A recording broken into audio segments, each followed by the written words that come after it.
que son dos. Pero ¿por qué no hacen ustedes? Sí, pero es que no sé.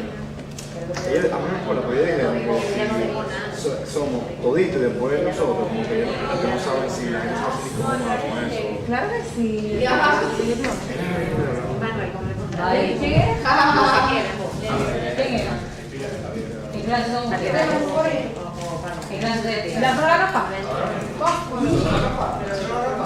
No, pero... Fran, no te dejas. Fran, mira. Fran.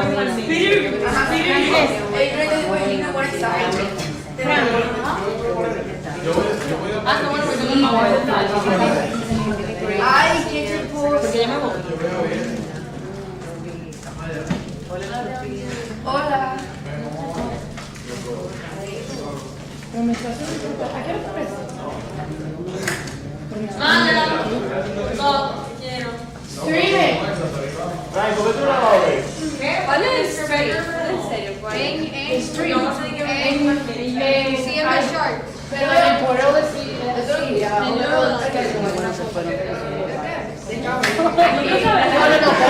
Eso lo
Okay, if you're, how many of you have, this is your first time CMS Senior World Events presentation this term, anyone?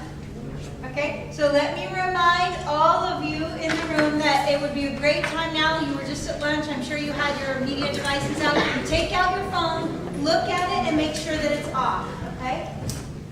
I want to make sure that we're able to give our full and undivided attention to the presenter who presents next.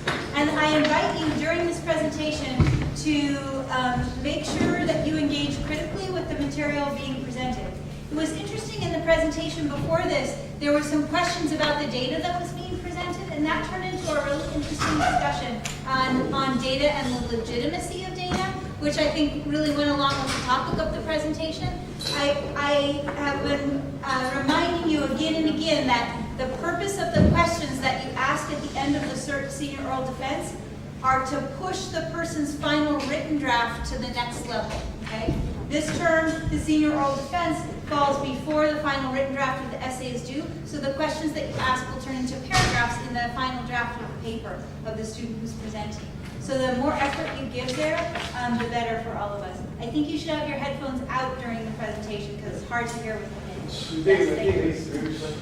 Okay? So you guys, again, I'm just going to go back to that idea about it is very rare. It is very rare in the world that we live in today to give each other the full benefit of our attention. Attention really is the most precious commodity that human beings have. And it's the attention that we pay to certain elements of culture that strengthen those elements of culture and make them strong. shown. One of the most important elements of culture, I think you would agree, is education. You all have been very lucky to have been given a quality education by your parents who could afford to do this. And the presentation that we're going to see next is about the experience of students who don't have that privilege within culture. And I think this is a really important topic.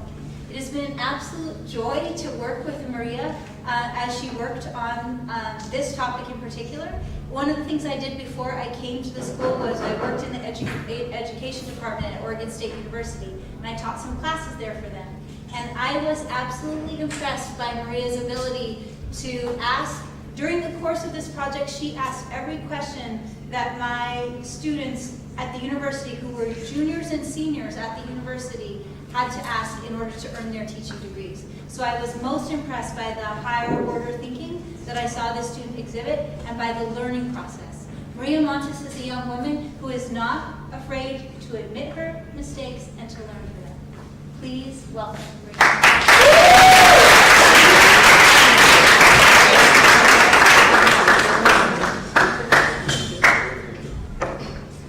Good afternoon. My name is Maria Luisa Montes de Oca.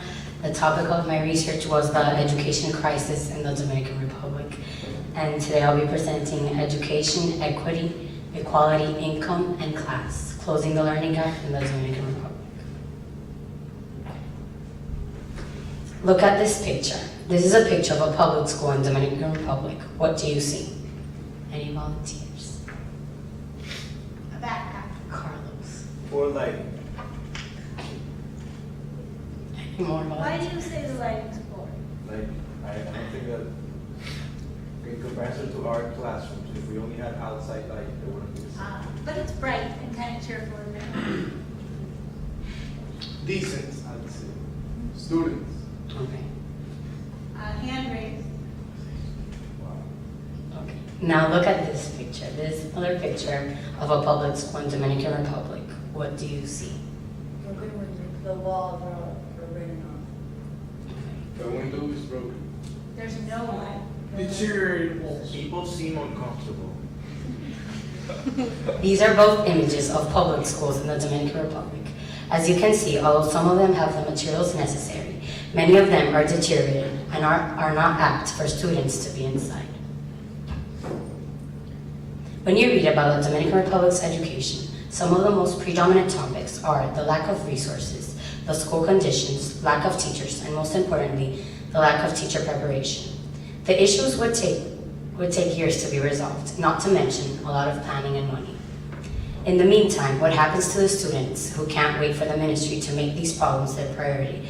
Do we excuse ourselves? Hey, we're sorry, this process will take some time, you get what you get. It should not be this way. There are more effective ways in which improvements can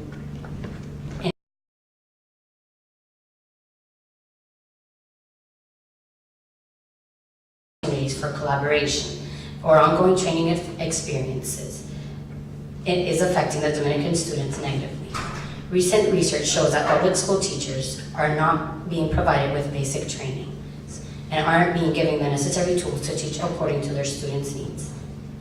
If the schools start empowering the teachers to put collaborative practices into place and start offering professional learning opportunities, the education of the Dominican Republic would begin to take a step forward towards improvement.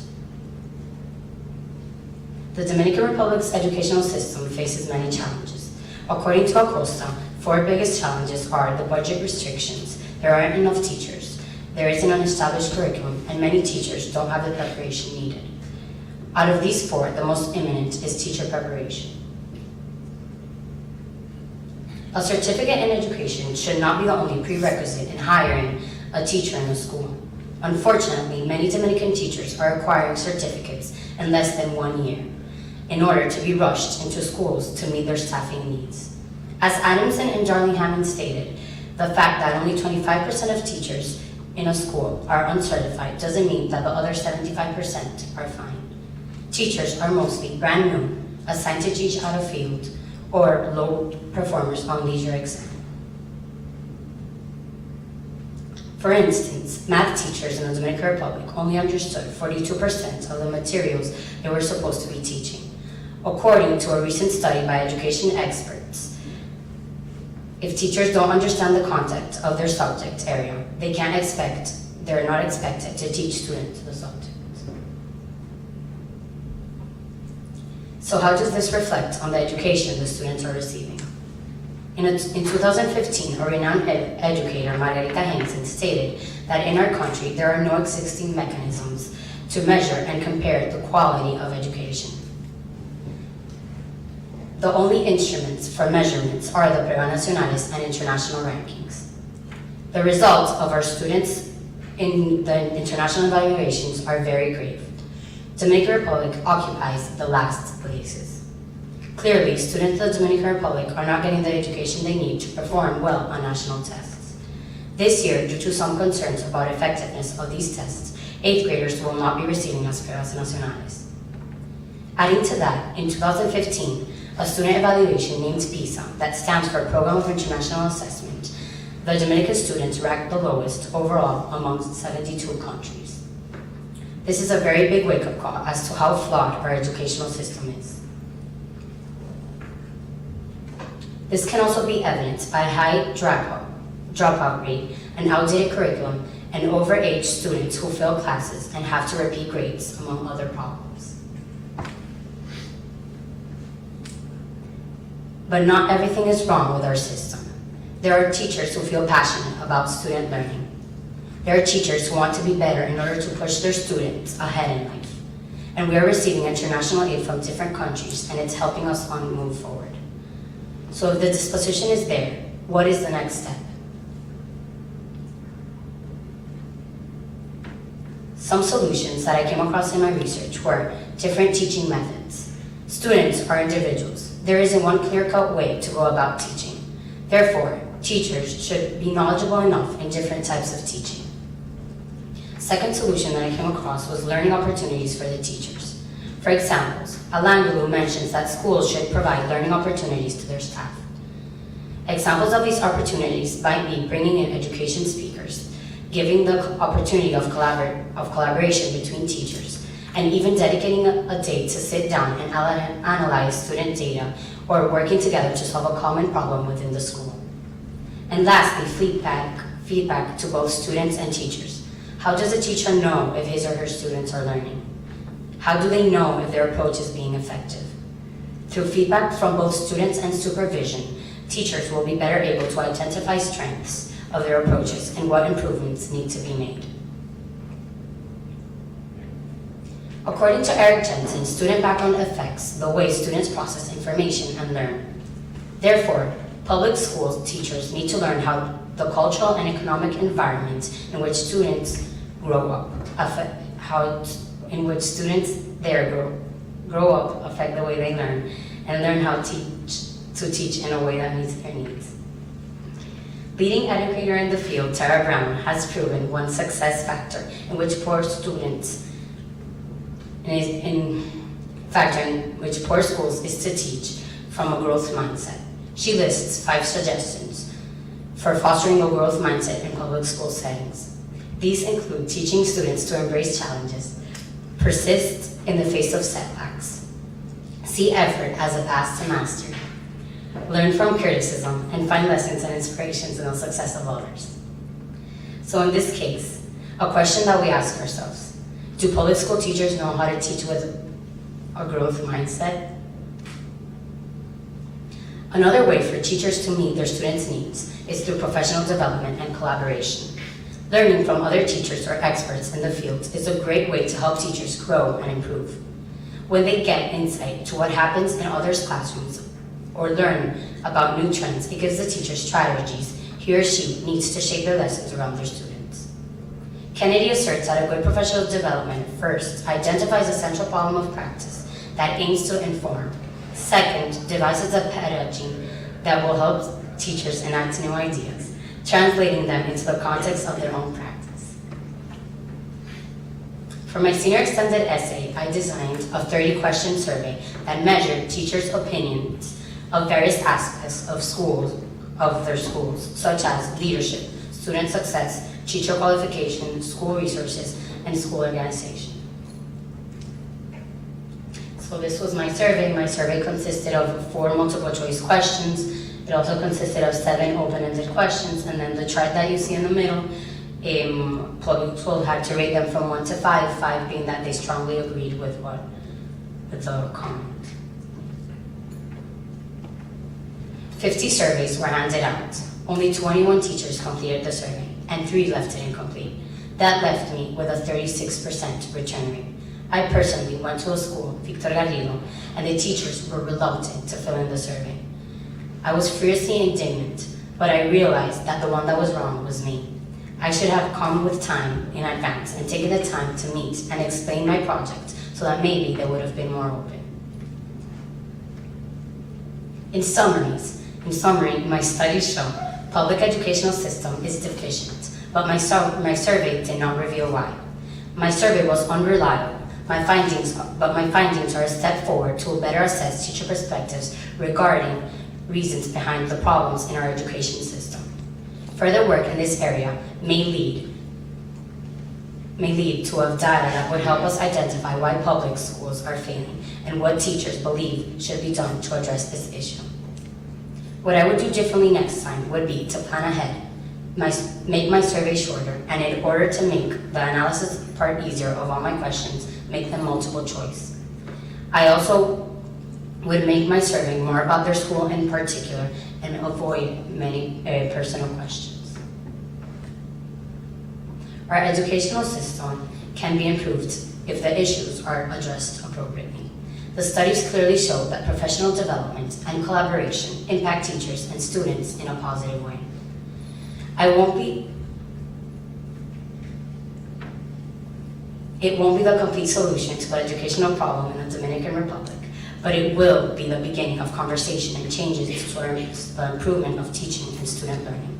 We owe it to the children of our country to do our best now, so that when they grow up, they can be the men and women who lead in their communities. Not in a few months, not in a few years, now. This subject has been pushed back enough already, and it deserves the utmost attention nationwide, because in the words of Emma Watson, if not now, when? And I add to that, if not us, who?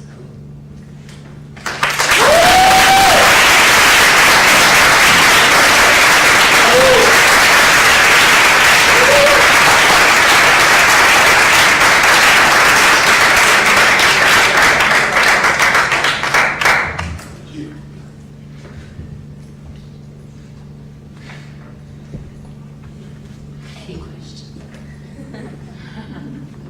Yes.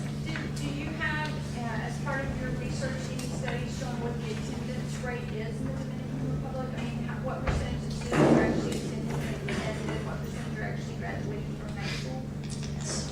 No, sorry.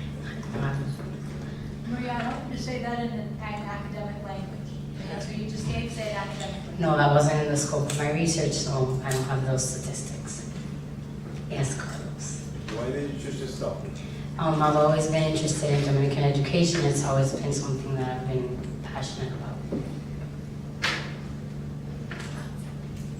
Yes. So you weren't, you didn't get the results that you anticipated Yes. from your, how would you No. change the survey? The survey I would change it. I would make it much shorter, because when the first time I went to the school, they looked at it and they got hesitant because they saw the length of the survey. So next time I would make it shorter and make the questions multiple choice, because I realized that I had a lot of open-ended questions and they didn't answer them.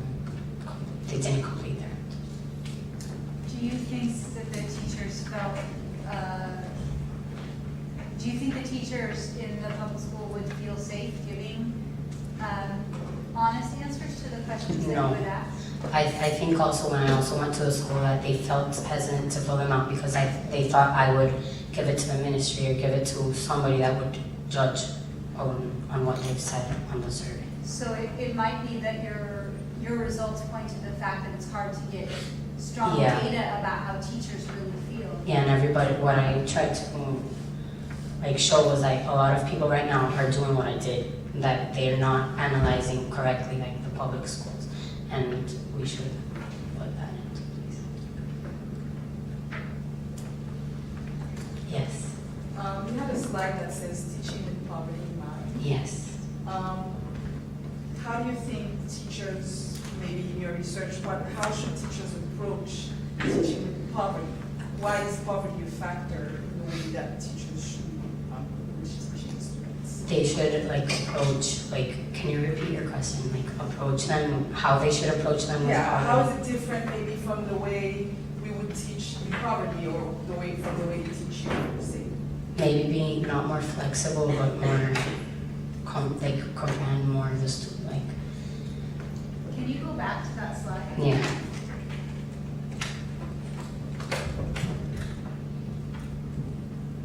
So what does that look like in the classroom and in curriculum? Teaching, like, being more, like, I don't know, like how they can apply poverty to, in teaching, like, being more, I would say, like, helping this, that would help this, I don't know. Can you think of something that you've experienced here or that you've experienced as a student that has helped you, for example, learn to persist in the face of setbacks?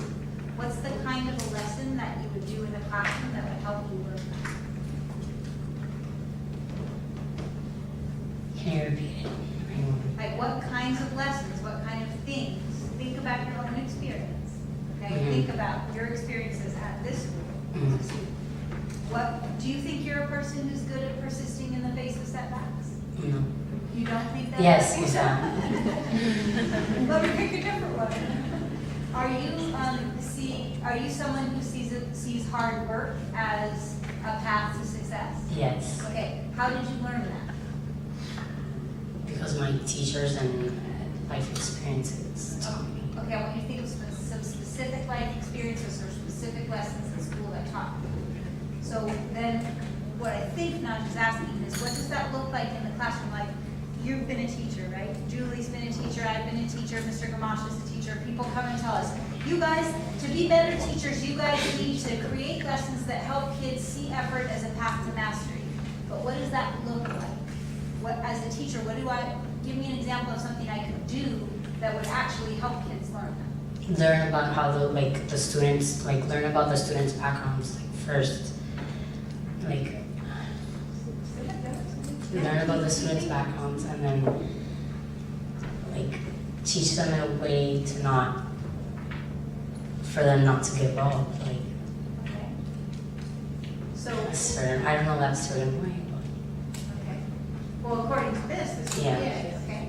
Can you think of specific exercises you might ask people to do? Just like when you are a parent and you try to teach your kids to see effort as being important to success, what kinds of things are you going to do with that? with my, With your own children?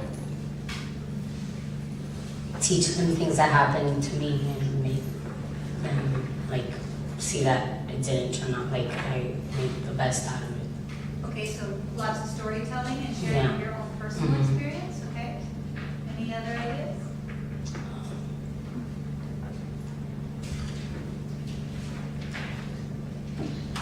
Would you, for example, try to have them find people birthday? Yes. Why? I'll go to one thing you said here. It says find lessons and inspiration in the success of others.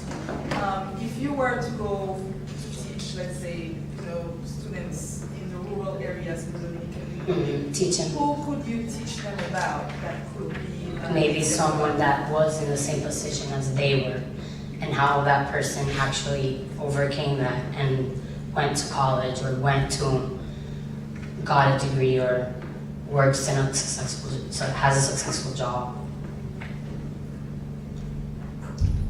So are you saying that it seems to me like all the examples you've given so far are examples of you talking to the kids and them listening. Yeah, but I would also show them, like, So you showing and them watching.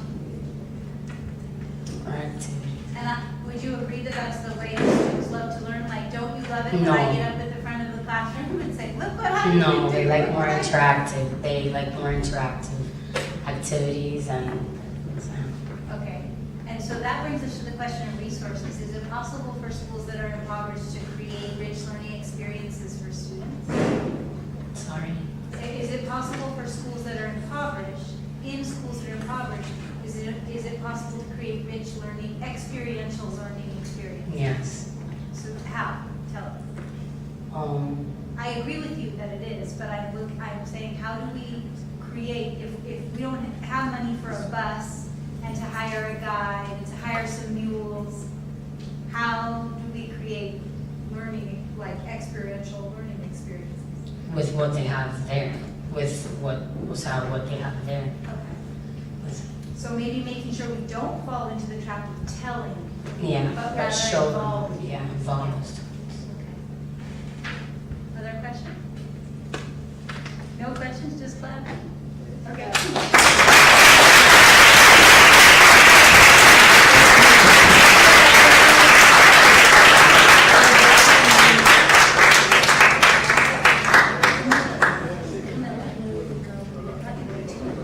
Yeah, I was like, oh, I was so proud of the exit done.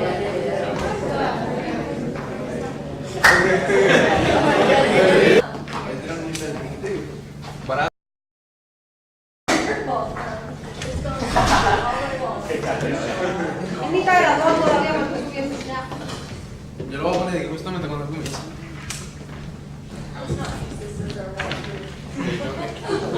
Y el que tenía el líquido. Y yo no sé nada. Yo no sé qué voy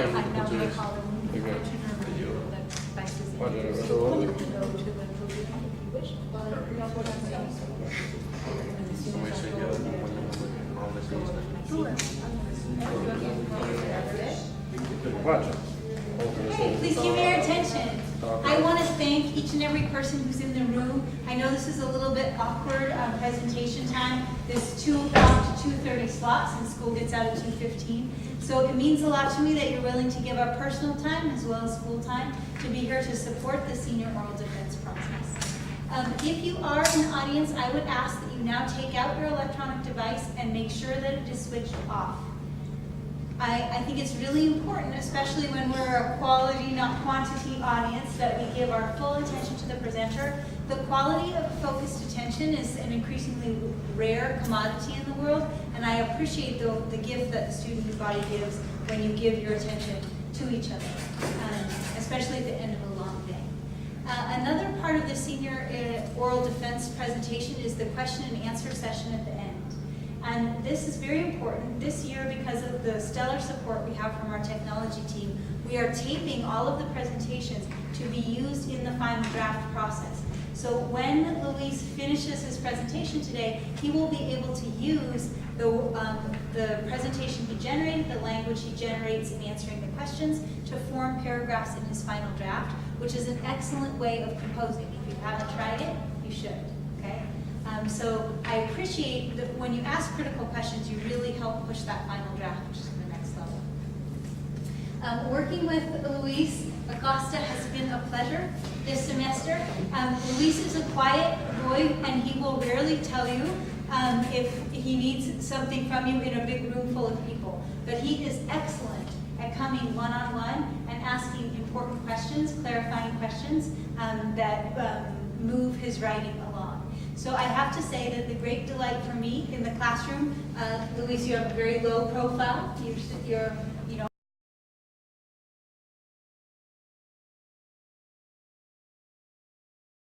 one with Luis. He is agreeable, tenacious, dedicated, and a very cheerful young man.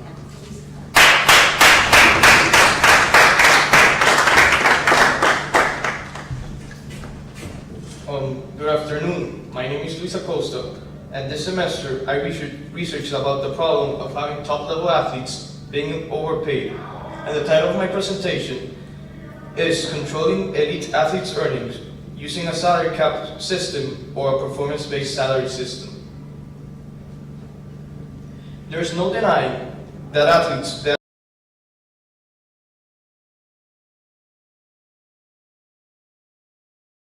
play. And it is also true that they have to practice every day, sometimes twice a day. But as an athlete myself, I have to agree with the fact that most athletes are earning too much.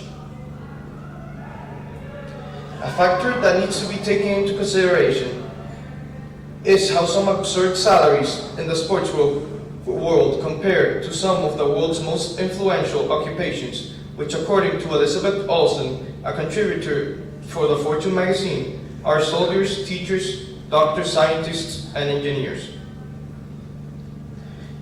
It seems unfair that these other professions do not even earn half of what an elite athlete is earning, while they are contributing much more to our society.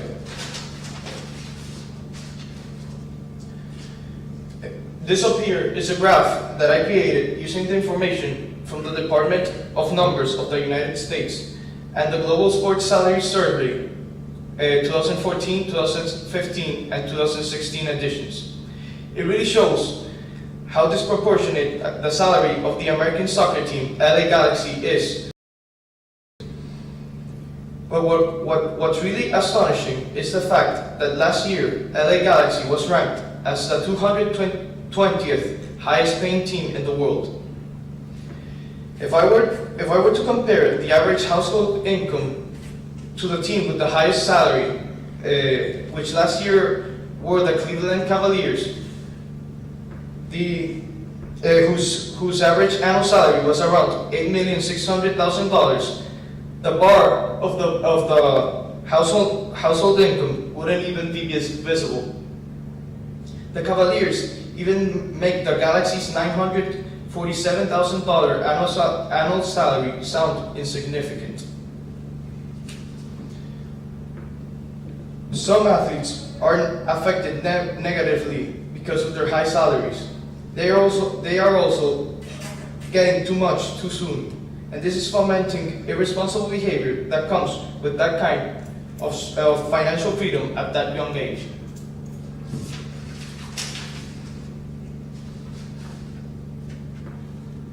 Having athletes paid so much doesn't even help them become successful. In the contrary, most of the time, it harms them. Many of them go broke after they retire. One example is Vince Young, who was a quarterback in the NFL that made about $34 million in a 6-year period. And soon after he retired, he had to announce bankruptcy because of legal costs and all of the money he had spent in luxuries that he didn't really need. Other athletes that have had to declare bankruptcy are Football Hall of Famer Lawrence Taylor, ex-Liverpool Football Club defender John Arne-Riise, and former baseball star Jack Clark, who when listing his assets in the filing, he cited 18 luxury cars, including a Ferrari, a Rolls-Royce, and a Mercedes-Benz. It has to be taken into another reason athletes go bankrupt is the fact that they do not know how to deal with their fortune. And as this quote by Elizabeth Ballmer says, most athletes never even learn proper finance management. It has to be taken into account that not all of the money that athletes receive come from their respective teams. They also receive high quantities from their endorsements and sponsorships. In the 21st century, media and TV have played huge roles in the sports world. They earn billions of dollars, and this produces profits for team owners. These profits are increasing the team's financial revenue by millions of dollars and allow teams to pay large amounts of money to their players without breaching the financial regulations of the leagues that they participate in. The fans and society are part of why athletes are getting such amount of money. Buying expensive merchandise at a stadium store or through the internet contributes to the sports team's financial revenue. This allows them to have more money, and having more money means they could easily allocate that money to have a greater wage budget, therefore allowing themselves to pay the players more. So one of the possible solutions was a performance-based salary, and this is pretty straightforward. Athletes are paid for what they actually do in competitions, instead of just having a salary that is agreed on a contract. This method can help ensure that athletes perform at the best of their ability in order to earn more money. And another method is the salary cap systems. The salary cap system is basically a limit that a league imposes on teams that participate in it. It states that every player will have a maximum fixed wage and a limit to what they can receive from their teams. After doing some research, I found out that it's almost impossible to implement this solution like being fair to the athletes. So, with the help of my advisor, Mr. William Norris, I created a policy that will help control top athletes' earnings while promoting a more responsible behavior. This policy consists in having a lower fixed salary while athletes receive bonuses for their performances in competitions and practices while representing their team with pride. The athletes' endorsements and sponsorships will not be affected by this policy because they are third party, and it is something that they deserve to have because these are mainly earned through their performances. Thank you.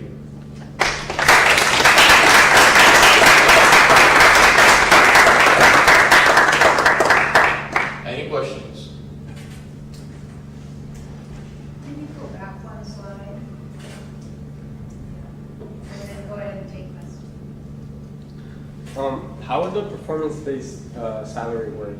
Would it be like, for example, in football, so for every goal, it's a bonus, or for every assist, and so? Yeah, you probably, like, it will be different for each sport, depending on on the performance. For example, if you're a defender in soccer, for every clean sheet you get, you probably get a bonus. Or if you are a basketball player, for every certain amount of points you make, you get a bonus. How does that affect teamwork? Because if I'm on this end of the line in American football, and the other end is over here, and I pass more to him, he makes more touchdowns, that would affect your bonuses or whatever. So as far as equality among the team, have you thought about how that would affect the team in general? Does that make sense? Yeah. Well, the problem is, like, the team will want to win, so that winning comes with the bonus. So probably the team will stay playing the same while getting individual bonuses and the winning bonus. Is that? But like if I'm a person who's a natural defender, if I'm a defender, I'm never going to get a goal scoring bonus. Yes, that's what I'm saying. That when you get a clean sheet, like for example in soccer, when you don't get a goal, when your team doesn't get the other team doesn't get a goal, it's called a clean sheet. So defenders in that case will earn their bonus. So you would find a way to incentivize both goal scoring positions and non-goal scoring positions. Okay, that makes more sense. Does that speak to what you were asking about too, Kurt? Right. I mean, if your position is not a scoring position, or your best friend's the quarterback, and you're on this end, and this other end doesn't get any passes thrown, so I don't get a bonus because hey, I'm open, but he chooses this receiver. I can see that being, a detriment to teamwork because they're choosing who to throw the ball to or who to allow to score in basketball or whatever. I like the idea. They get paid way too much. Yeah. I don't know. I just was interested if you thought about how you could make even the bonuses more equal among the players. Good. Did you think along the lines of maybe just educating those athletes how it is that they should spend their money, how it is that they should, because anyhow you take it, they will be getting paid, they will have money in their pockets. So could a solution be that you educate them how it is that they should, or they might spend their money? Maybe teams can have a program where they can teach those athletes how to to spend the money? I think so, because that could be part of the solution. Like, apart from including that, we should like educate them to be financially responsible, so it doesn't lead to bankruptcy. I think it's, we can all look at their salaries and feel frustrated and irritated and think about how out of line those are. However, excuse me, the reality is, as you showed in one of your slides, the professional sports create billions of dollars. So I mean, the players don't get that money. The owners are getting it. Do the players, I mean, I still feel that same frustration, like, oh my gosh, why is that player getting $2 million, whatever. But, I mean, is there a moral point to be made that the players do deserve more of the money when you're talking about billion-dollar business? Well, maybe that billion-dollar business could use that money for charity and solving world issues.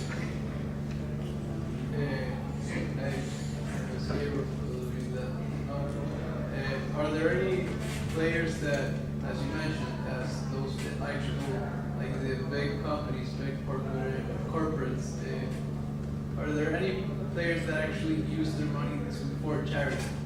Like, are there known players that use that money for charity? Yeah, there's some players like Wayne Rooney, who started the Wayne Rooney Foundation for children. And also, is there like a specific group of like the most paid players? Or like, as you mentioned, most of them are overpaid.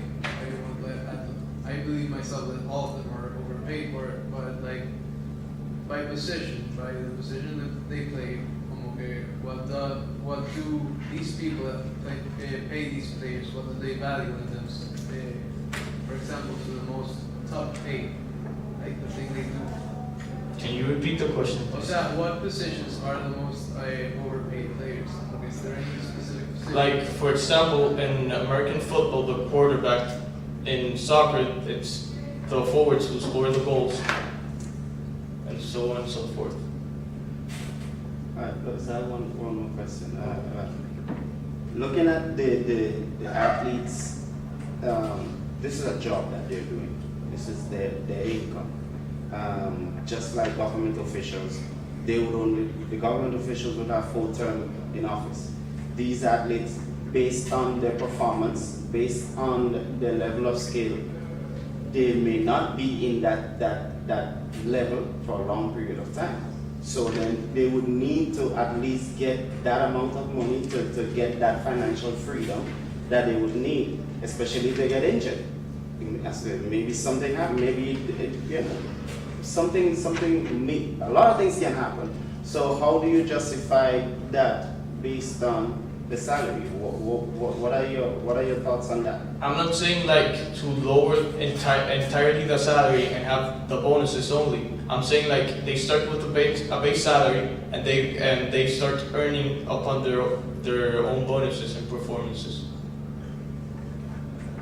So you have to prove it. Like, even if you're hot stuff coming in on the draft, you have to prove yourself in the next league that you go up in order to gain earning power? Yeah. Okay.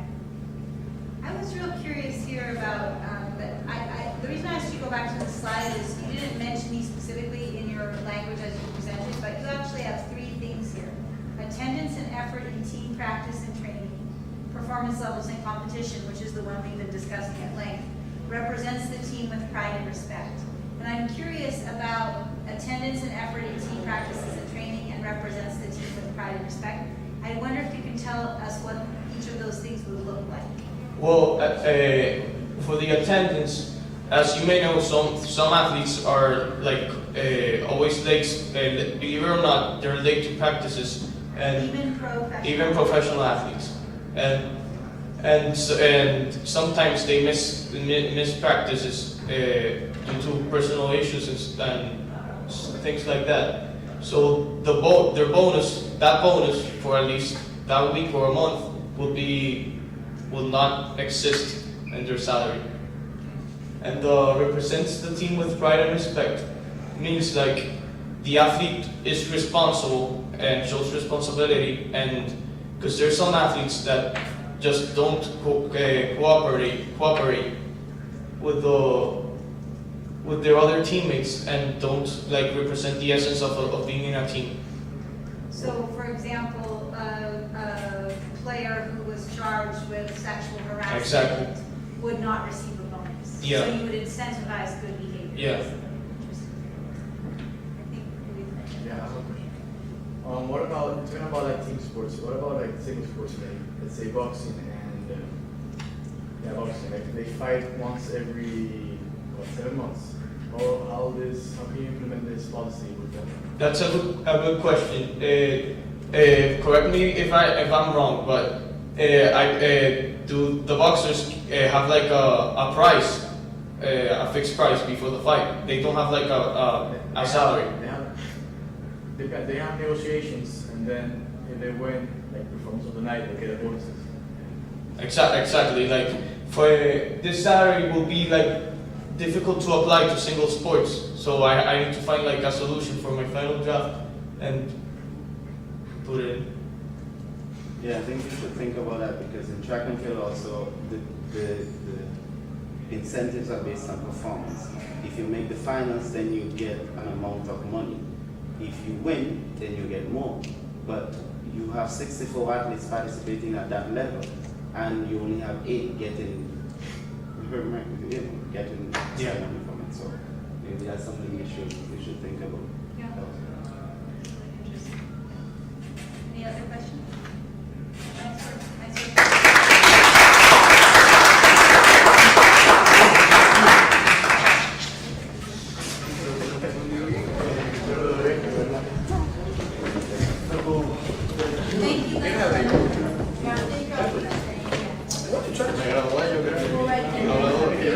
Oye, yo dije no voy a ver tuyo. Aquí no había nadie. Bueno, digamos. Sí, de verdad.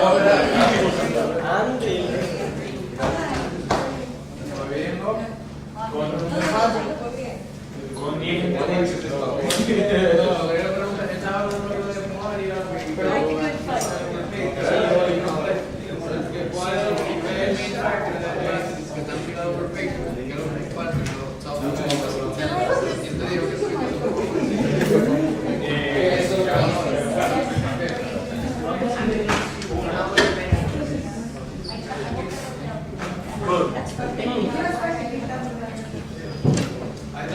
Luego uso un stand. So,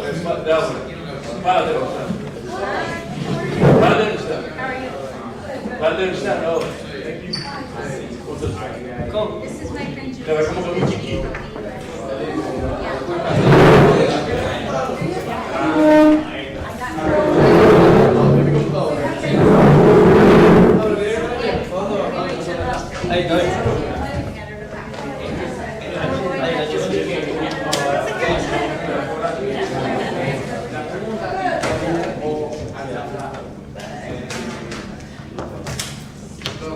Ellos dirigían la pregunta, a veces que ya no hubiera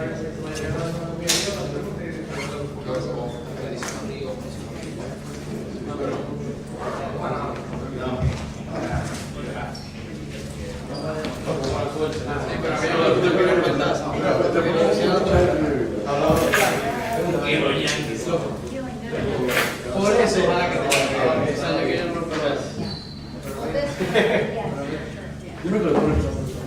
Fernando.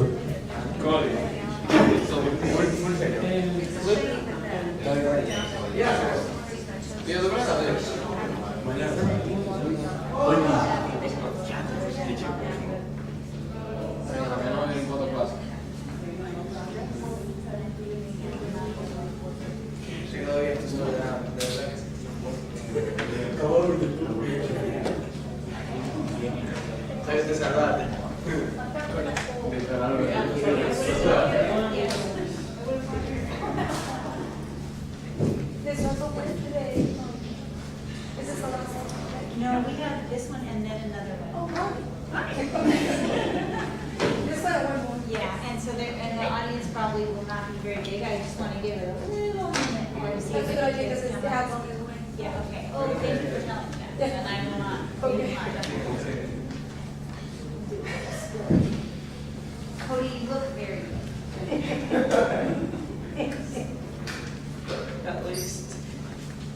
Well, what did I tell you guys all? The way to appear prepared is to be prepared. Look good, feel good. Yeah. Thank you. Not only that, but you can tell who didn't quite plan well because their suit is rumpled, but Chloe's suit is not rumpled. Ah. Oh, and he's even wearing a tie that matches yours. It's a nice.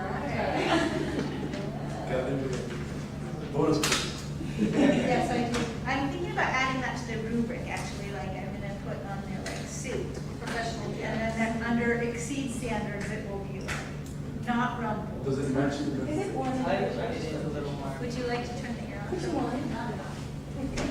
I have to turn it off. I don't when want people present It because is I to go. It's Oh, you because can't of do that that. rock and roll music, you know, like the concerts that I went to in my youth. Oh. Just knocking on that particular register in my ear.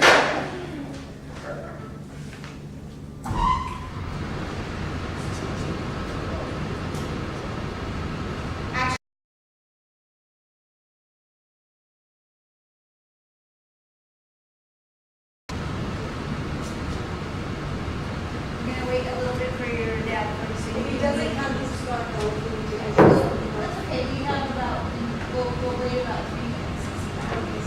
Step down. I'll just.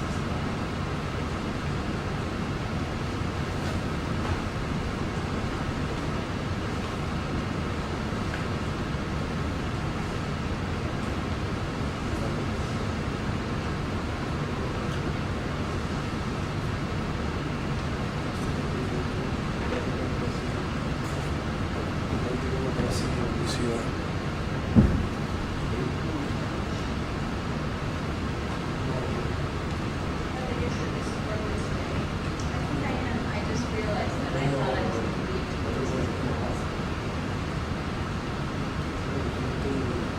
That's what I'd like to get everything, like, all the scores listed and then set up the stage.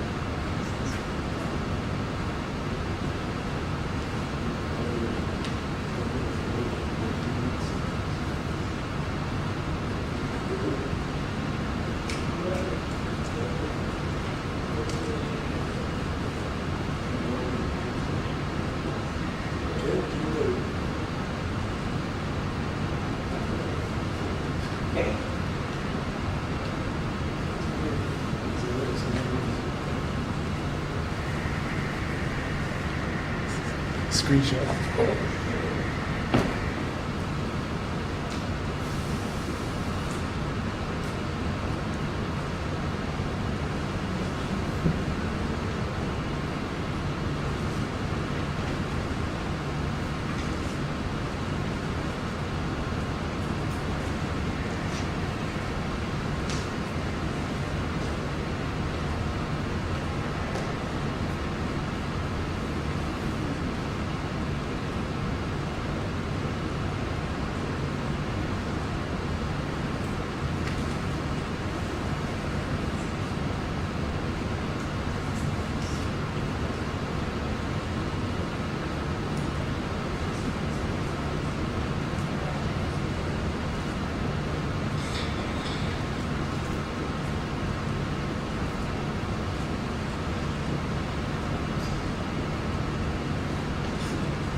That was crazy because I didn't have a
de ponerme a buscar. Bueno, deja bien. Una batería. It's different like PE where you have to motivate the people. They're going to battle a little to contain them.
Thank you for being here today. This after-school slot is a little tricky. If you haven't already done so, please take out your cell phone and turn it off. So we make sure that the student who's presenting next can give their presentation with complete focus and attention of the audience. I want to encourage, we're a small crowd at this time of day, and it's important if you were here for any of the presentations so far to understand that I strongly encourage the students to use the video that's made of their presentation as they draft their final draft of the senior extended essay. For that reason, the critical questions that you ask during the question and answer period are key, because the student can use those to craft paragraphs that sort of fill in any gaps in the argument that they've created in the paper. So I strongly suggest audience participation. Community members are welcome to participate. Students are encouraged to participate. Faculty are encouraged to participate. I want to share with you that when I first met the student that's going to present to you today, Cody's name is Cody Robert Lee, is that correct? Okay, so Cody Robert Lee. And when I was a little girl, my father had a painting of Robert E. Lee that he had bought from a student at the local fair on the island where I grew up.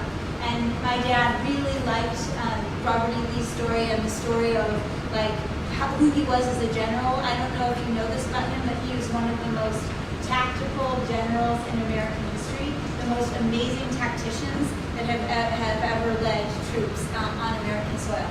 And so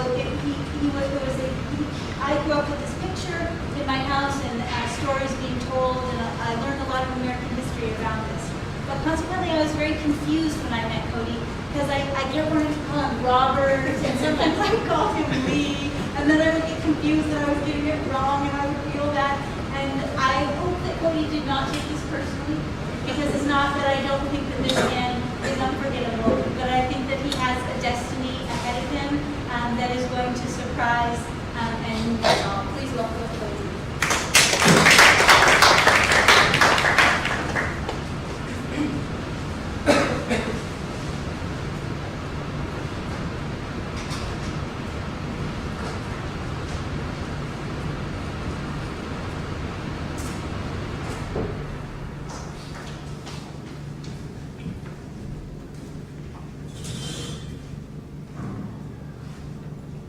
Okay, so good afternoon. My name is Cody Lee, as Mr. Russell said. I want to thank you for all coming, and it's not an easy time to come, but I'm grateful you guys came to watch our presentation, and I'm confident that you guys will leave this room with some more knowledge about this topic. To begin with, I want to give you guys a little bit of background about myself. I moved to the Dominican Republic when I was 8 years old in 3rd grade, and as soon as I got here, I got engaged in this really cool activity, and which became my pastime for the next 8 years, which is baseball. Also, throughout my Carol Morgan career, I have experienced in other sport teams, and this kind of led me to my topic, which is the struggle student athletes face in balancing education and athletics. The title of my presentation is Education and Athletics, Helping Student Athletes Beat All Odds. During my presentation, I will be addressing statistics from other sports, but I will be analyzing more closely the issue tied with baseball.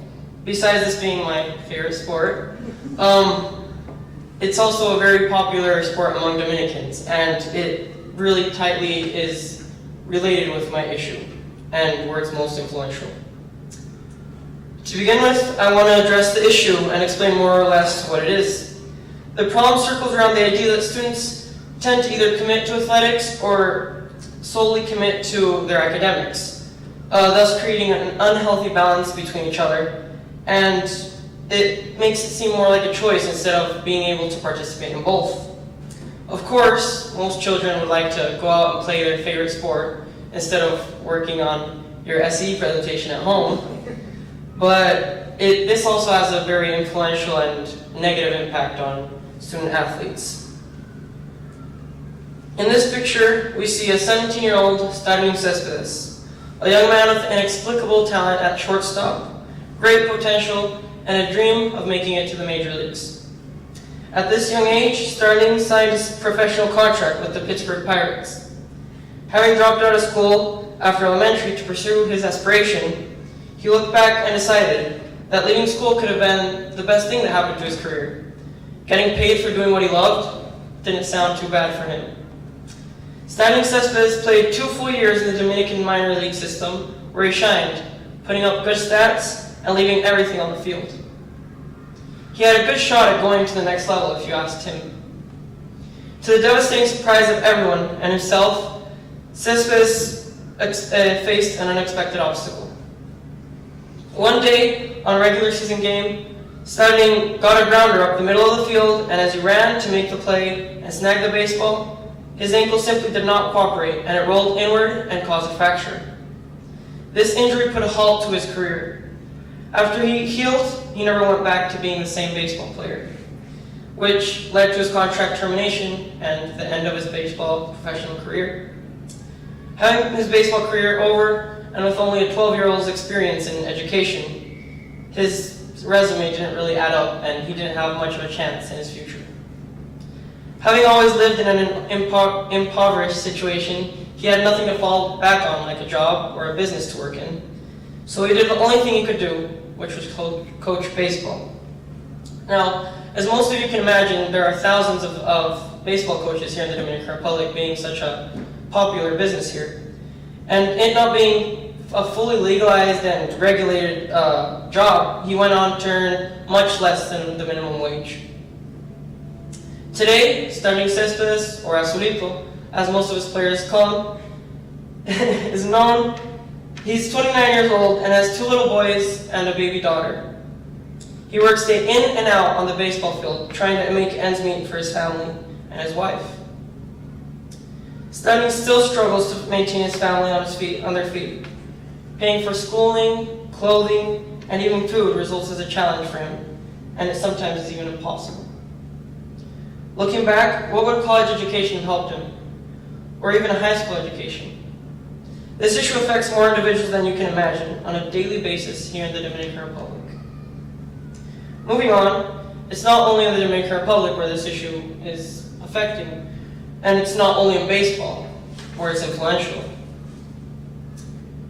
According to the Dallas Times-Herald, 6 of every 10 players have failed to earn their college degree, even though most of them have participated in a college sport.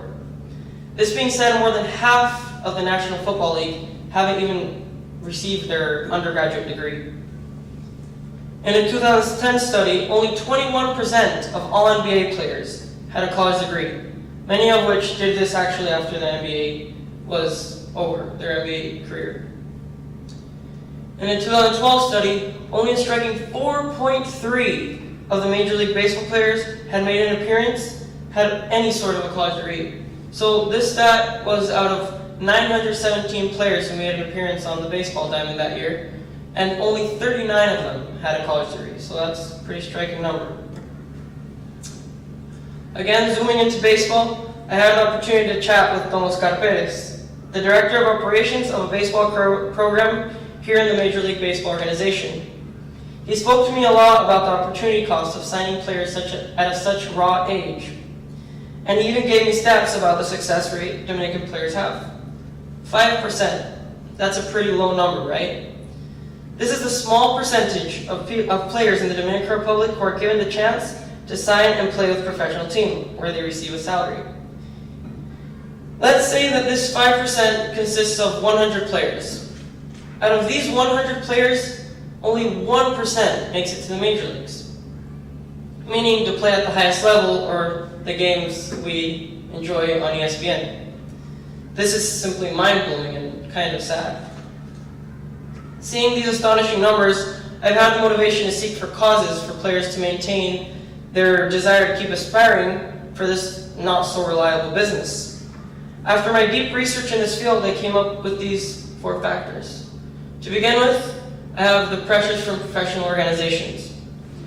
Organizations pressure young individuals to be prepared for signatures or agreements at a very young age, putting at stake everything else that is not essential to their development in their sport.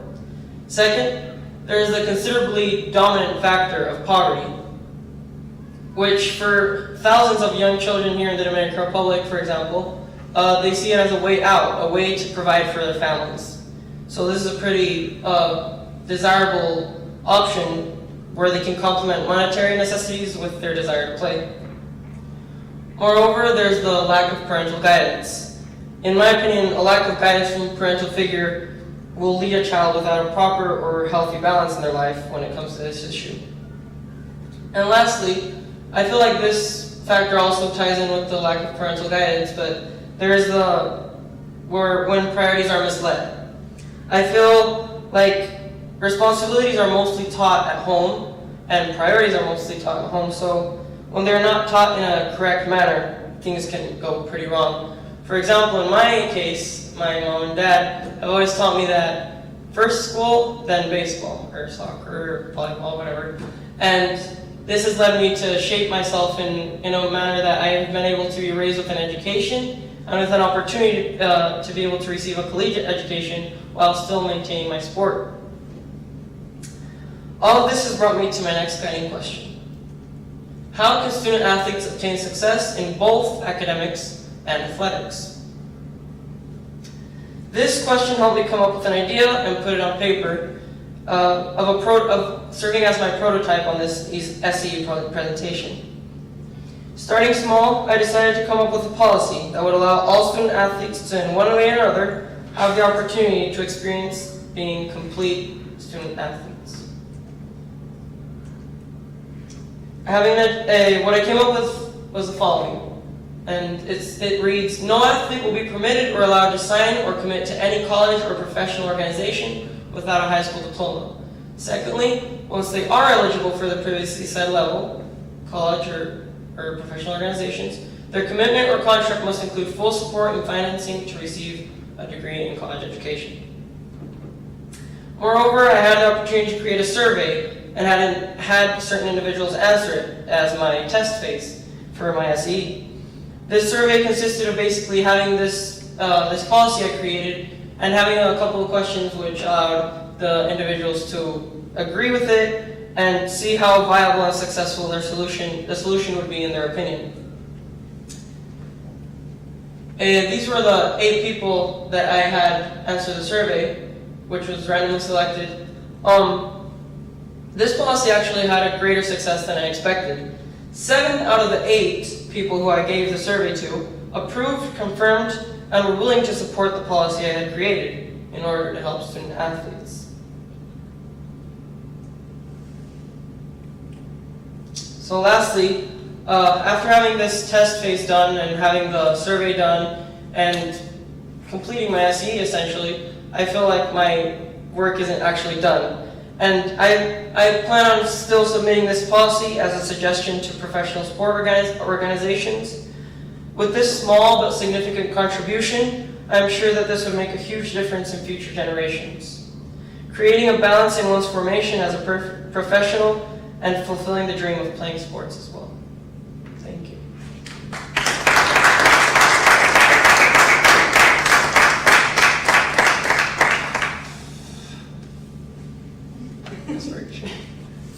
Well done. For this policy, the eligibility policy that you're coming up with here, would funding for it, right, these programs come from the government here, or would it be, say, the MLB, the NBA, or? That's a good question. In the Dominican Republic, as another student actually mentioned also in their presentation, that the government isn't really an easy friend to have and have them do what you want. So my plan would be to have the big organizations, the sports organizations like the NBA, the NHL, the MLB, have them fund for these scholarships. Yes. I want to make sure I understood. If you would go back to the policy, please. Yes. So what you're saying is that they couldn't play professional sports without having a college degree? Without having a high school diploma. The college degree would be something as like a security they have if something goes wrong in their sport, or after they finish it, that they could go back to and be able to have as an opportunity. Oh, okay, so it's not that you couldn't be drafted until you finished college? No, so when you finish high school would be essential. Yes. So what effects do you predict this policy being in place would have at the elementary, middle, and high school levels? How would it change the way young people think about participation in sports? I feel it would motivate most people, and you want to be in school because this will help you reach your dream of playing your professional sport you always wanted to do. And I think it's a really good idea to motivate them both.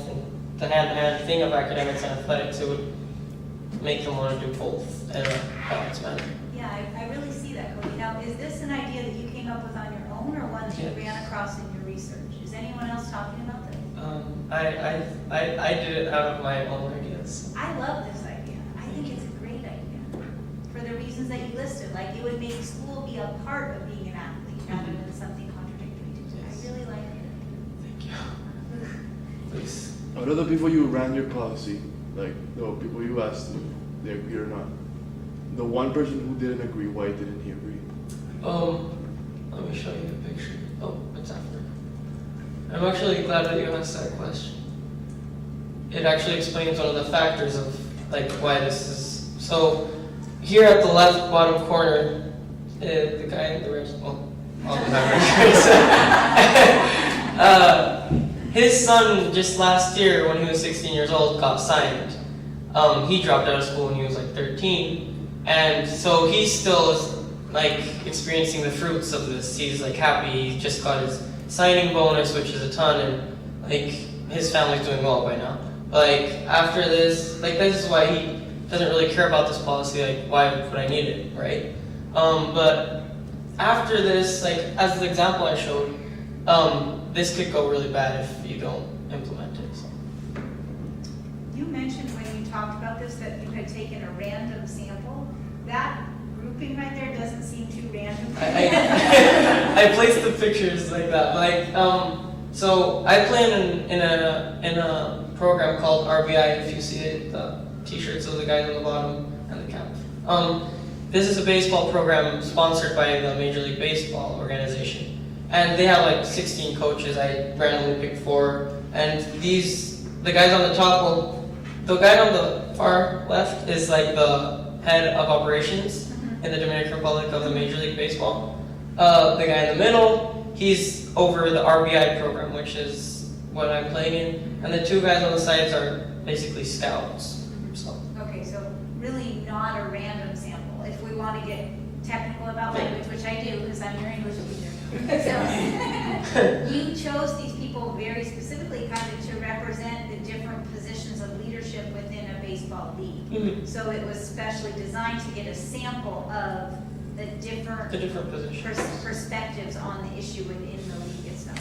Yeah, Yeah. Other questions? Why? You showed some statistics in the NFL, and the statistics from here in the Dominican Republic, that is 5 and 1%, is a big range of difference. Why do you think it's that kind of different? Actually, the NFL, unlike other organizations like the MLB here, the NFL only drafts people from college.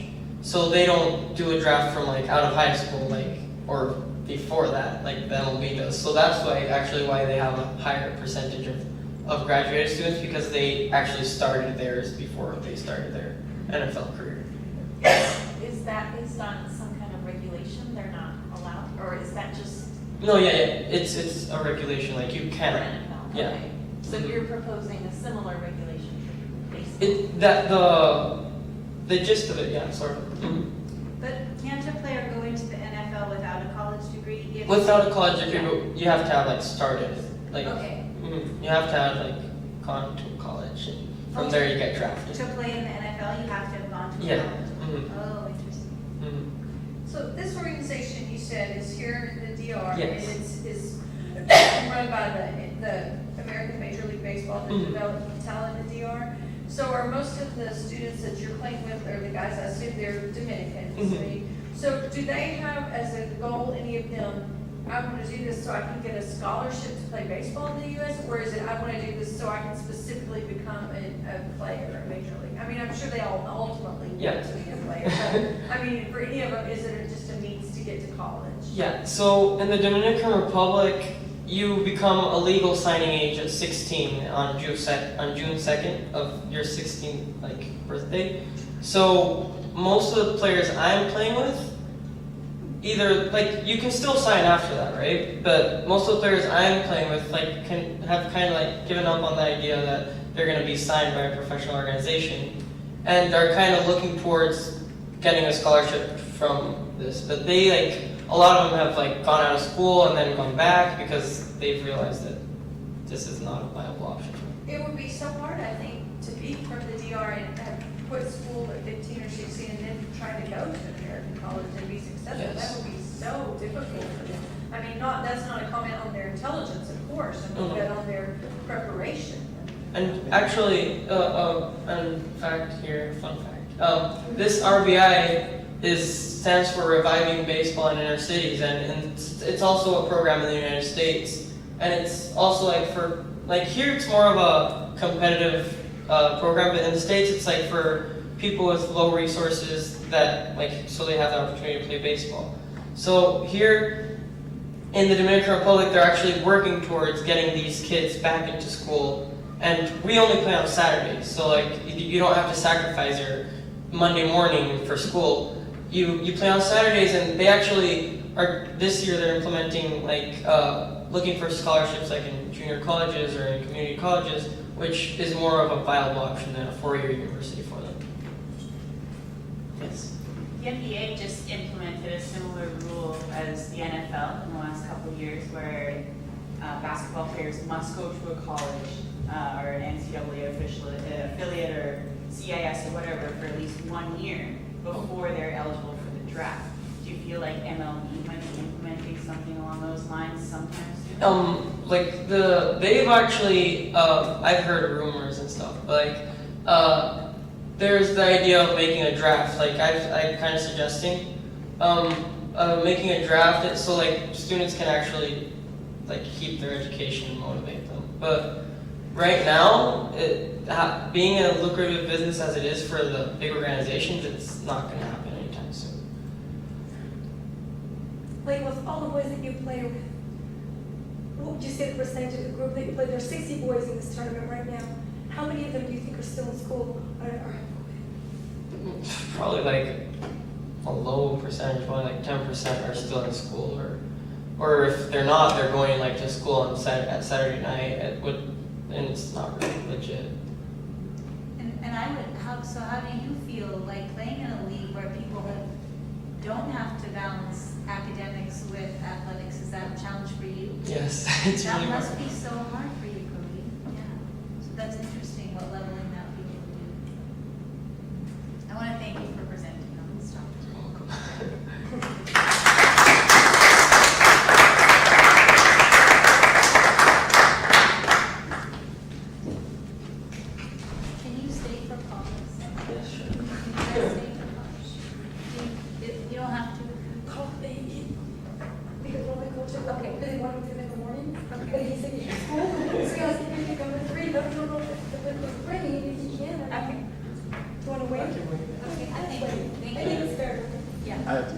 sure. I have to practice I'm gonna for tell it. Mr. Holden to take you off the grid. I have to practice. Yes.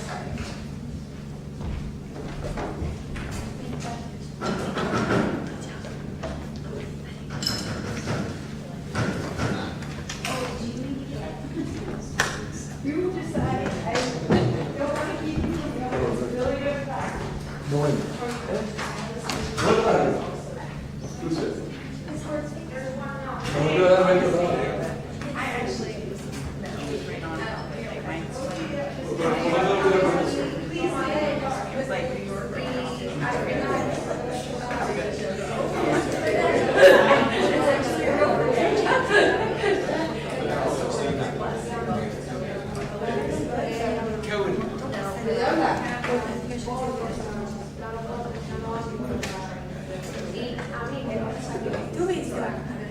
Un poquito de afuera en la pregunta. no sé, porque, Pero si no manda que, o sea, exacto, o sea, donde se ve la cara, para que ella se vea no,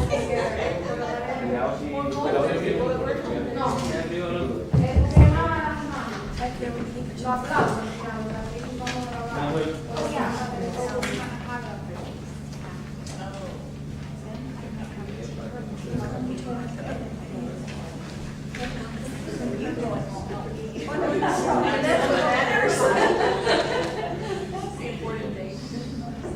No considero. There's surely a YouTube video. Maybe just have the teacher that we have here. Ahora, ¿dónde está el libro que viene a ver? Yo le dije que yo le dije que no me necesito para.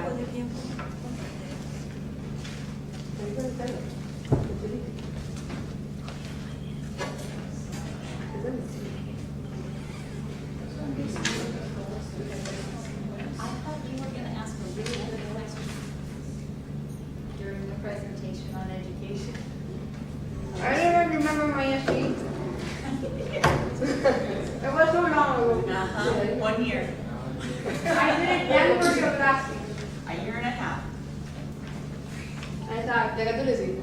De la prueba nacional. But, and I noticed that right after you wrote that paper that said that they should stop giving that test, they stopped giving the test. It was all you. I did think the students at this school had a remarkable ability, not only influence, but a remarkable ability to see and call trends, like more than any other place that I've ever been. Like, it's so interesting, kids will come. They're very aware of what's going on. Yeah, and then they'll be like, did you see Ms. Russell? They did, but I thought they should do on that. That's good. Yeah. So, Cody, chosen the college yet? He's been offered, I mean, he's accepted in several, and right now he's in this week. That's the biggest choice. Looking at their ball teams and all. Yes. Yeah. Well, actually, that's how he chose. Excellent, yeah. Let that be a What is part of that it, but don't for? let that be all of it. It Because is. I know too many people that have went somewhere for sports and then they get hurt. There's two ways people stop playing their sport. It's either they retire champion and then it's all over and done with, or they get hurt. And the latter is a You little, mean an injury? yeah, the latter is a little more prevalent. And you always see that a lot Yeah. in with baseball. And a lot, like all of these coaches, they're professional. Yeah. They're more professional. Always have fun. You have a lot of background skills, but what's the? California is such a nice. I got accepted to UCLA. You know, Miss Brown went to Pepperdine, you know Miss Brown? I was told that, but I'm not sure. You know, except, she's a math teacher, she's a new math teacher, and it's a fabulous school, very beautiful, incredibly expensive course. You got a little bit of scholarship with that. And California, I'm really a recruiter for the West Coast. I was hired by the West Coast to get more Dominicans to come there. And I've been, and they're all trying to apply to schools in Texas, I've been hard at work on that. Canada's great.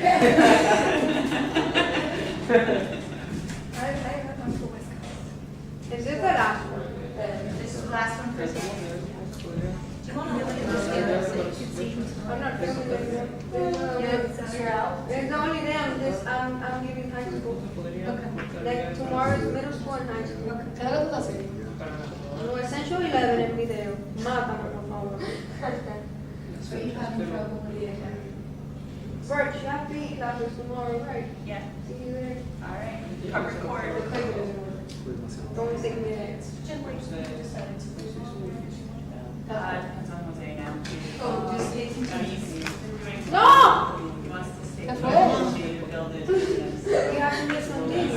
No, he's Dominican. He was actually baseball player, and so I was thinking of him while he was on there. So yeah, Jose was signed by the Yankees, and he was a pitcher. Hello. I think that's good, right? And he went and was in New York for like years. He was in French. He was a pitcher with the Yankees and like for a couple of years, and then threw out his arm, and his shoulder when he came back, and he started getting the rest of his education then. So now he's IT, and he got his college degree here, and Good for him. Is that really hard? it is, and like sport was always his number one, right? And then, but when that was taken away, he was quick to turn to his number two, which was always technology. Yeah. And so I he can got his step off the education there. camera and say the next thing I'm gonna say, but when I was at OSU, I was teaching a guy who was on the football team there. He had been drafted out of the inner city in, Los Angeles to play for the Beavers of Corvallis. And his body was a wreck, like the university had demanded so much of him physically, and he had been he'd been one of the stars on the team, and he'd been passed and passed and passed through the school system. So I had him as a graduate student, and he couldn't pass classes, and he didn't understand. He had such severe learning disabilities and had been accepted and passed through the system because of his athletic ability, and then by the time he got to my class, he did not understand he wasn't going to get a free degree. Like, he thought that was the deal. He thought that was the deal that he was making the whole time. And then all of a sudden, the university was telling him, I don't know. it was one of the most painful things he's ever had. It's such a business. People charge so much. Yeah. So I think of that boy all the time. Yeah, I just don't know what happened. Okay. I want to thank everyone who's here today supporting the students who are presenting after school. If you're in the room for this presentation, I'm going to ask that you take out your technological device, turn it off, okay? Turn it all the way off and set it aside. Give your full and undivided attention to the student who's presenting. It's a great courtesy to do this. Also, please do help ask critical questions. I think the presentation we just saw was very helpful in illustrating how important that is. The depth of the conversation that came out and the full range of the students' knowledge that is explored through the questioning is really, really important, and that students can then go ahead and make sure that all of that thinking is in the final drafts. I would like to say that Paula Duque broke my heart when she refused to take my AP Lit class this year. I bothered her shamelessly, and she still said no. But luckily, I got to work with her in senior extended essay. This is a young woman of tremendous tenacity and indomitable spirit. Paula Duque.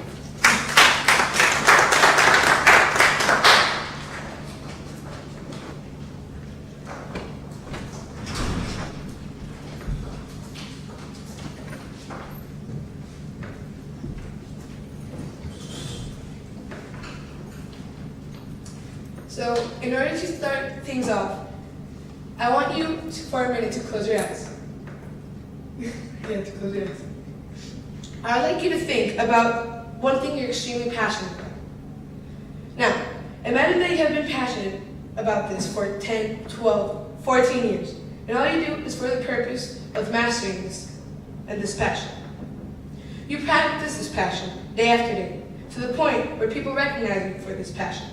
This passion is very much defining a part of who you are.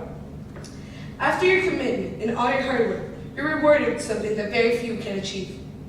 And that's the privilege to continue to the next level of your passion while studying towards a college degree. Isn't that great that after all the sacrifice and all the dedication, you are rewarded with the chance of going to a great school where you can continue with your passion? But once you have finally signed your letter of intent to go to the school, and you have arrived for a campus visit, you're informed that the program for your passion has been cut out. Meanwhile, the same program is still offered for the opposite gender. Now open your eyes. Sadly, this is something that has been seen before, and it's something that just happened a few months ago. After signing her letter of intent, Lauren Hennessy, a highly ranked and sought-after female hockey goaltender, discovered that the UND, the University of North Dakota, had cut the hockey's and the women's hockey program due to budget reasons, while she was on her recruiting trip to her campus. Hennessy, due to the NCAA regulations, is now ineligible to compete or participate in any other NCAA team for the 2018 and 2019 season, as it is after the signing date. To add salt to the wound, the men's hockey team program was left untouched by these budget cuts. Hello and good afternoon, everyone. My name is Paula Lucanano, and the topic of my research was the challenges that female athletes face worldwide. And the title of my presentation is Beyond Title IX, The Race Against Sexism. The disadvantage of women is a sport in an ubiquitous the disadvantage of women in sport is an ubiquitous problem that affects the sports world around the globe.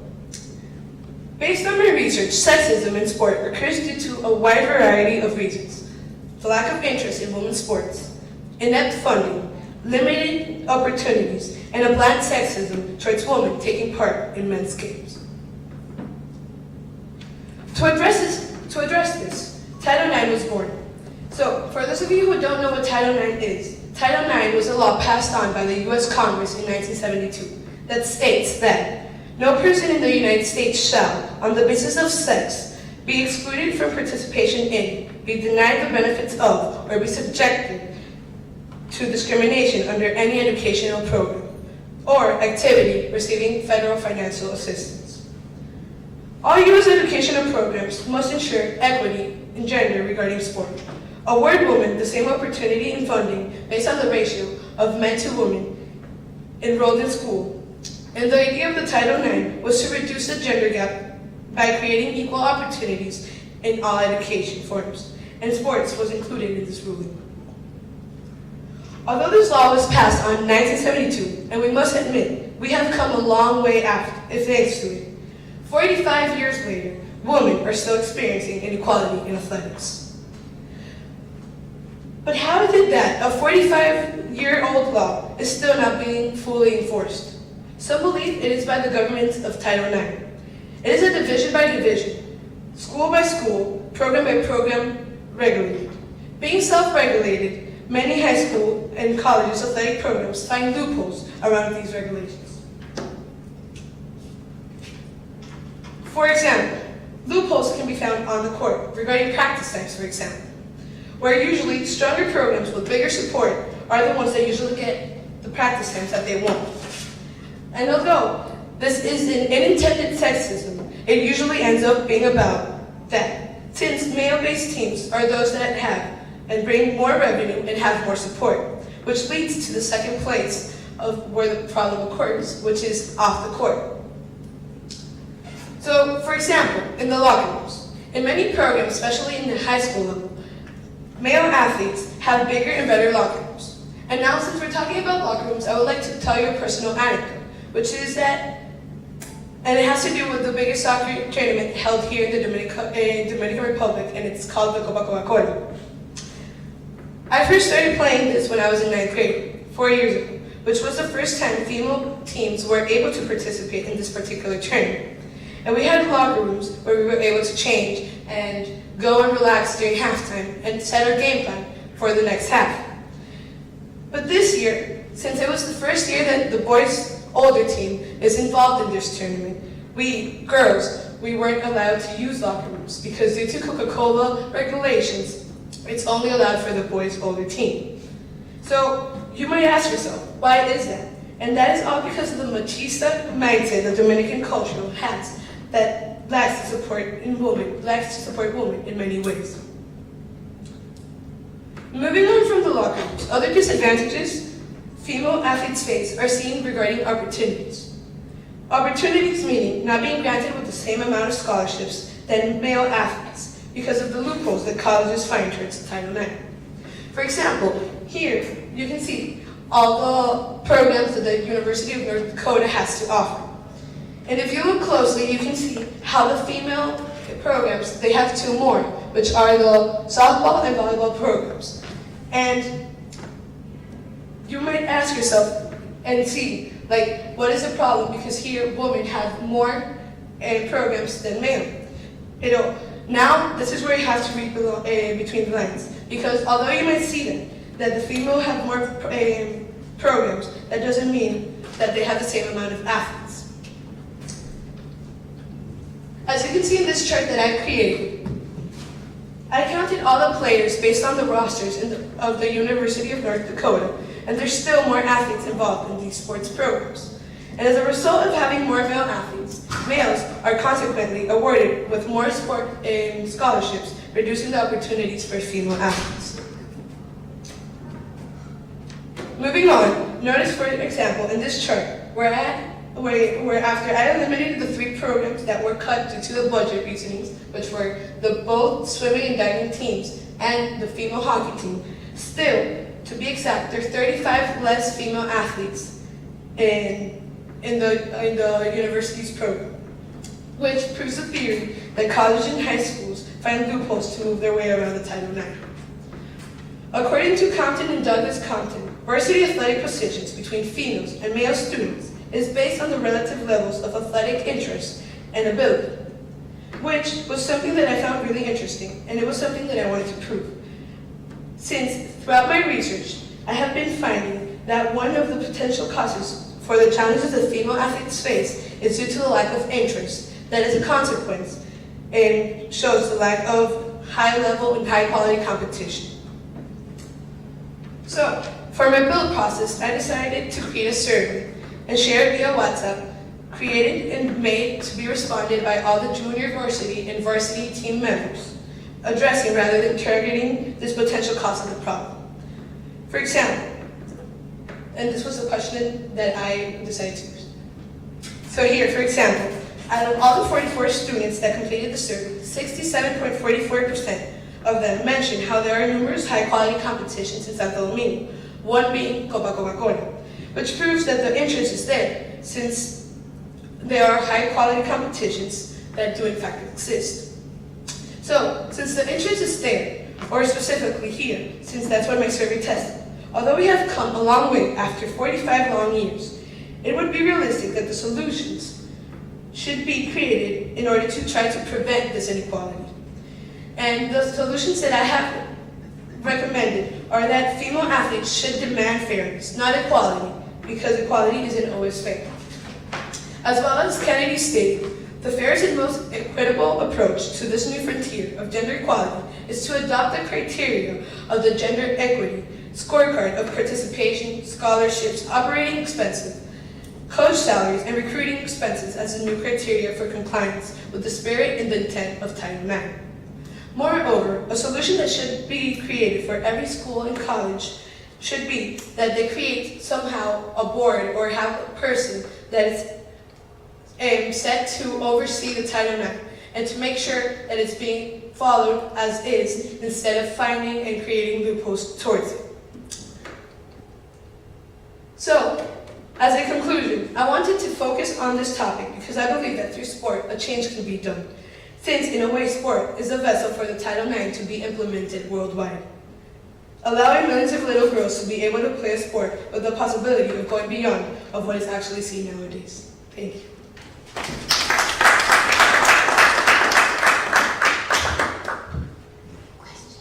Questions? Yes?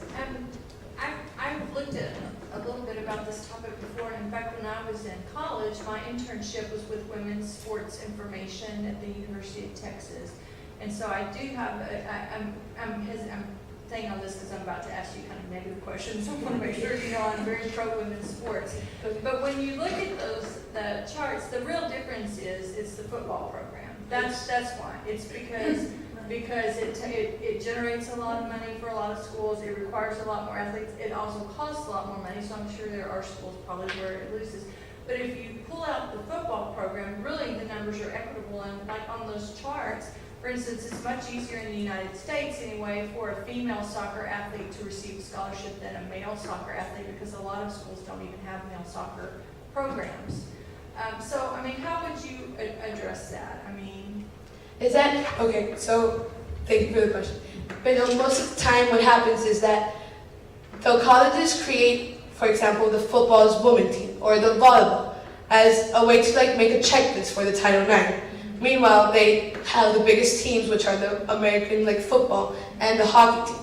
So notice how, for example, in the University of North Dakota, they removed the women's hockey team. Meanwhile, it was one of the top 10 in Division I, and it brought the same revenue as the guys. But yet, they changed it because the ones who won the NCAA championship last year were the guys' hockey team.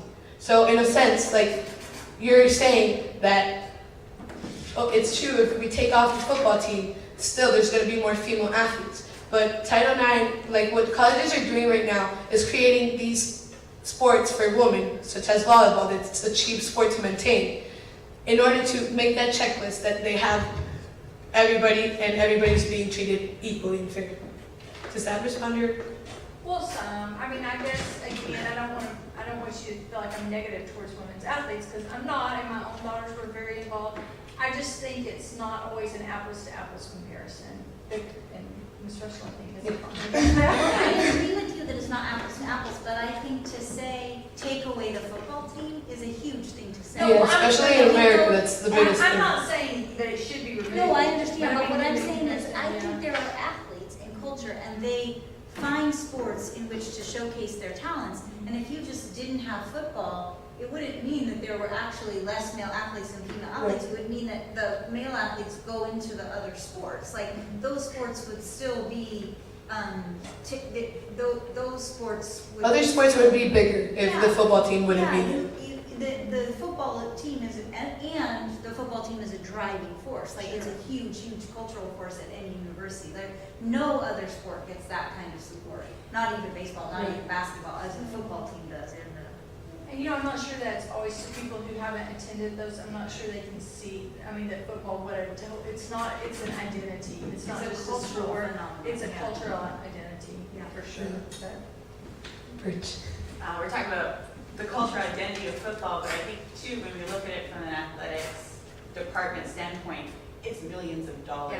Yes, it's the biggest revenue. And it comes down to money always at the end of it, and that's why, like you mentioned, that they bring in volleyball and they bring in soccer for girls, because those are generally cheaper programs to run. I want to go back to talking about loopholes, and that could be one. What are other types of loopholes that you're trying to bring up that programs do? What do you mean? You mentioned how, like you said that programs will bring in volleyball and soccer as being a way to make there some comparisons, right? But is there any other type of thing that they Yes, the biggest loophole that they have found yet, and it's one of the things that I found most in all my research, was the cheerleading program. Cheerleading is the biggest loophole for the Title IX. Yes, cheerleading is a sport, but it's what everybody used in order to make that checklist of the Title IX. Meaning, they would add cheerleading so they can have the same amount of athletes. Meanwhile, it's not the same because it's something that you don't have to invest as much, in the sense that they can use the same place to train as, let's say, the gym or the football field. You don't need it in a specific area to have them. So having a female or a cheerleading team, which is usually made by female athletes, you would say, is one of the biggest loopholes that has been found as of now. I was going to bring it back down to the high school level for a second, and you're mentioning about having somebody oversee Title IX. And do you think this is something that the U.S. education, like the Secretary of Education, the Department of Education is going to see as being something important to high schools? Bringing in someone to make sure that there's equity with Title IX? They should take that as an important thing because, after all, it's a U.S. law that everybody should follow. So maybe at the beginning, not everybody's going to be like, oh, Title IX, because as I was talking to you a couple of days ago, like usually the people that talk about the Title IX are the whistleblowers. So if they do bring a person that's there to make sure that this is fair, like as I mentioned, like creating a board with equal numbers of members, of females and males, then the overseeing the Title IX would be a much fair thing to do. That would be so great because the government could subsidize one of the PE positions in any school district to be a Title IX coordinator, and then that person could also just be in charge of making sure there was equity, and what did you say, not only equality but fairness? Fairness, in yeah. girls' sports from like taught soccer up, all the way. That's a really interesting idea. Yeah. I want to ask you one more question, Paul. Can you go back to the actual script of Title IX that you put up again? I don't want anyone to laugh at me for saying this next question, okay? But it seems to me that by the text of that law, the young woman you mentioned at the beginning whose program was cut, she should be offered a spot on the men's hockey team. She should, but it's not allowed.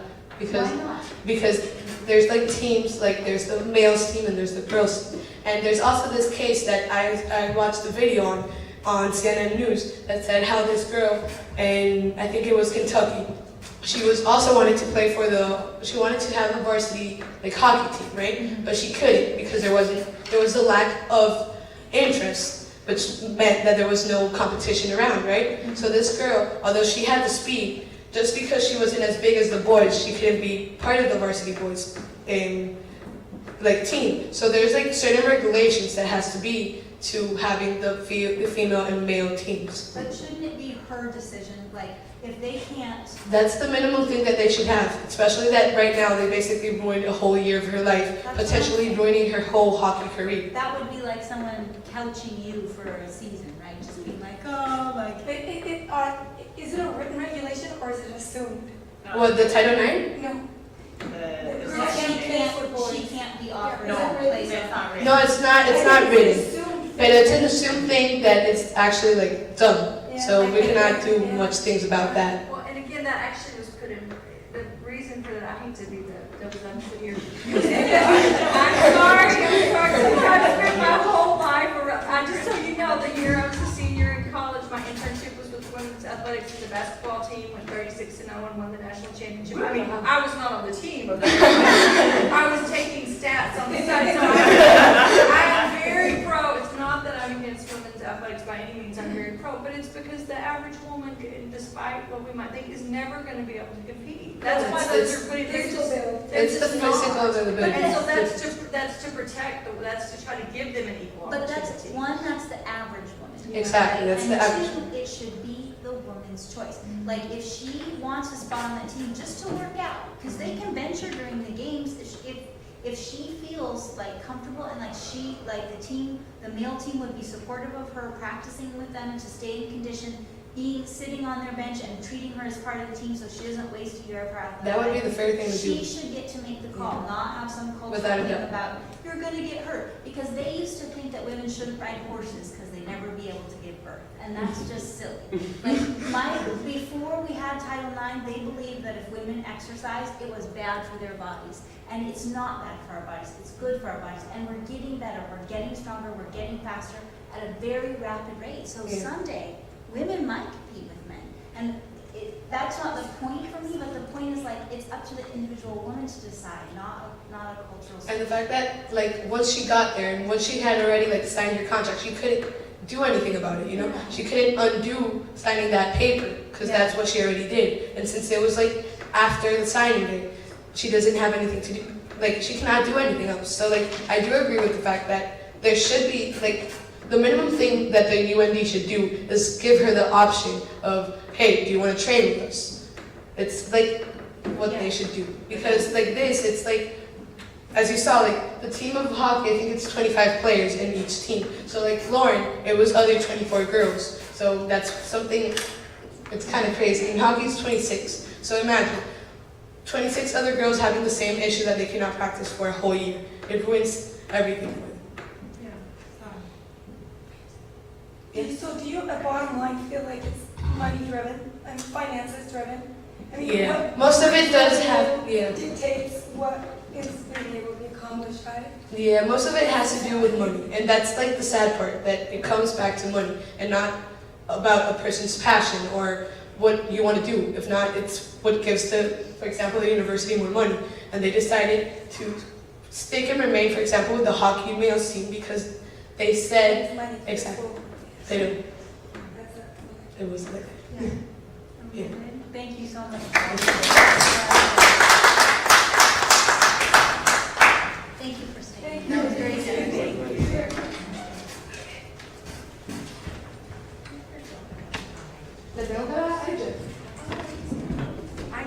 I'm not sure if it's expired.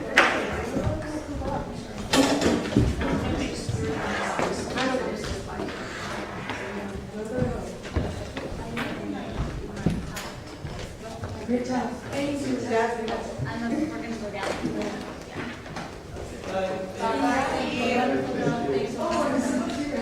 That was really good. Just offered full female scholarship for birthday. I saw that. Oh, really? Yeah, their men's kicker. Yeah, she's a kicker. She's also going to go play basketball for the men's Division II. Awesome.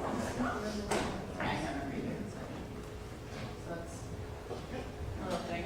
Yep. Rich, John, here. Bye. Good. Bye. Changing the cultural. It has to do also with when you coach staff. Coaching staff. People who usually get chosen for advisors. I usually I get sports. understand. Yeah, and Will, as I understand, this is the best time of day for them to come, so I get it. No, I appreciate it. Yeah. They were both a little bit of a tough one to kind of wrangle and get them to. That's the Lydia T right there.